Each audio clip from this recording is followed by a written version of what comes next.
கடன் கொடுத்த ஒருத்தர் கடனை திருப்பி கேட்கறதுக்காக அந்த கடன் கொடுத்தவர்கிட்ட போறாரு. அப்போ அவர் வீட்டுக்குள்ள நுழையும் போது அந்த கடன் வாங்கினவர் வெளியில போயிருப்பாரு போல. யாருக்கு உள்ள யார் இருக்கீங்க அப்படின்னு சொல்லிட்டு இவர் உள்ள போறாரு. அவரும் ஆளு வெளியில போயிட்டாரு அப்படின்னு சொல்லிட்டு அவருடைய மகள் கிட்ட சொல்லிட்டு போயிருக்காரு.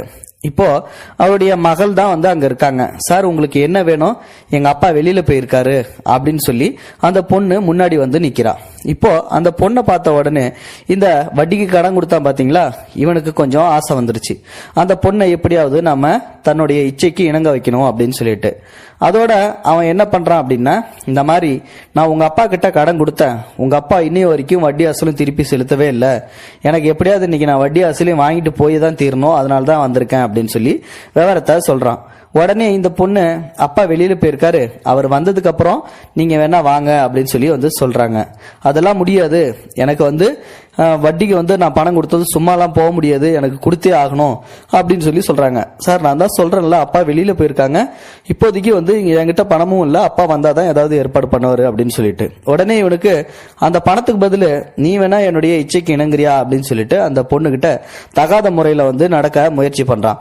அப்போ இந்த பொண்ணோட குடும்ப கஷ்டத்தை யோசிச்சு பார்த்துட்டு, ஐயா, எனக்கு குடும்பம் கஷ்டமா தான் இருக்குது, நானும் எங்க அப்பாவும் சோத்துக்கே கொஞ்சம் வழி இல்லாம தான் இருக்கோம், ஆனா அதுக்காக நாங்க தரக்குறவா இந்த மாதிரி காரியத்தெல்லாம் செய்ய மாட்டோம், தயவு செஞ்சு வெளியில போயிடுங்க அப்படின்னு சொல்லி கெஞ்சிரா.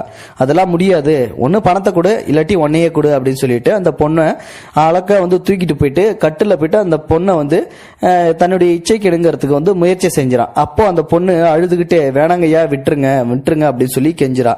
அதெல்லாம் முடியாது முடியாது அப்படின்னு சொல்லிட்டு இவனும் பாத்தீங்கன்னா அந்த பொண்ணை வற்புறுத்திக்கிட்டே இருக்கான். இப்போ அந்த பொண்ணு என்ன பண்றது ஏது பண்றதுன்னு ஒண்ணுமே புரியாம முழிச்சுக்கிட்டு இருக்குது.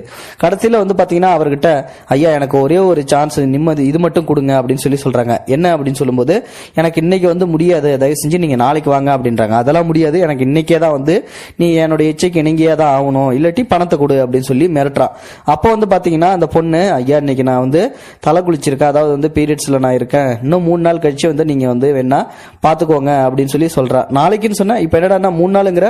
ஐயா, நான் பொய்யெல்லாம் ஒன்னும் சொல்லல, நாளையோட அந்த 3 நாள் முடியுது, அதனாலதான் நான் 3 நாள்னு சொல்லி சொன்னேன், அதனால நாளைக்கு நீங்க வேணா வாங்க அப்படின்னு சொல்லி சொல்றாங்க.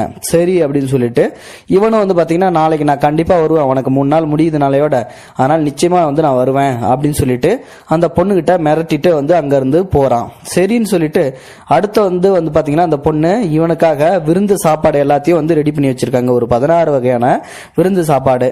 இப்போ அந்த பொண்ணோட அப்பா வீட்டுல இல்ல, நாளைக்கு இந்த ஆளு வரான்னு சொல்லி தெரிஞ்சிருக்கு இல்லையா அப்படின்னு சொல்லிட்டு அதனால பாத்தீங்கன்னா அந்த பொண்ணு ஒரு ஐடியா பண்ணி தன்னுடைய அப்பனை வெளியில அனுப்பிச்சு விட்டுறது. இவனும் பாத்தீங்கன்னா கரெக்டா நேரம் பார்த்து உள்ள நுழையிறான்.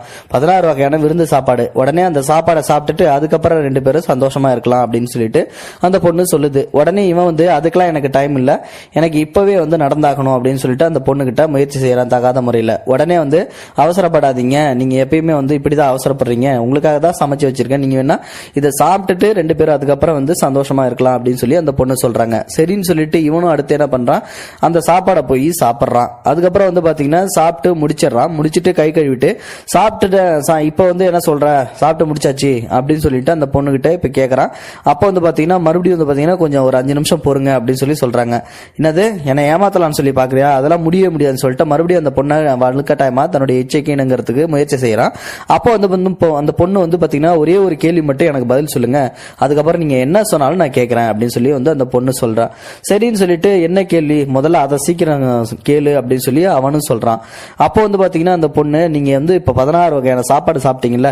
ஆமா சாப்பிட்டேன், அதோட சுவை எப்படி இருந்தது, அதோடைய அந்த குணங்கள் எப்படி இருந்தது அப்படின்னு சொல்லி கேக்குறாங்க.